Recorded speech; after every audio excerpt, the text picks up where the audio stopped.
Hi, I'd like to talk about a word tonight, and one that maybe you won't be too familiar with. And that word is perturbation.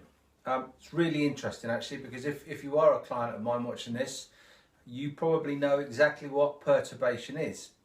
Now, I don't come from a scientific background, as many of you out there will well know, but I've come to learn to understand the concept of perturbation.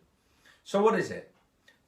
Effectively, it's the changing of matter through an external force. And I dare say there's going to be some scientists out there that will be pulling their hair out of my definition of it.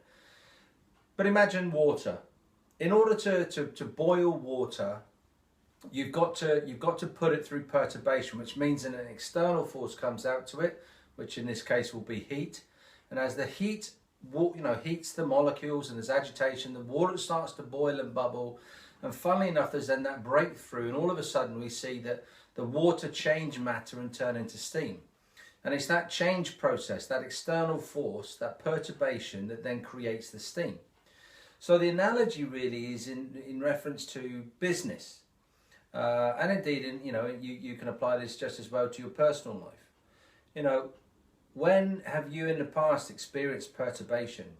Do you realize that, in order to grow, you've got to go through that perturbation, to break through and break down, break apart some of the old habits and barriers that you may have in order to go on to the next level.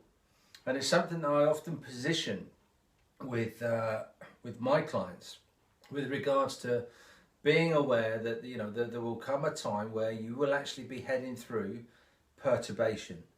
I'd be really interested to know if any of you have got any stories or examples that you'd like to share in terms of when you've been through this process of breaking through. An external factor has helped you break through and actually change what it is you're doing now.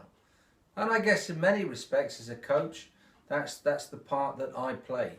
I come into your business, I'm the external force, the heat, that allows for that perturbation to take place and move on to the next level.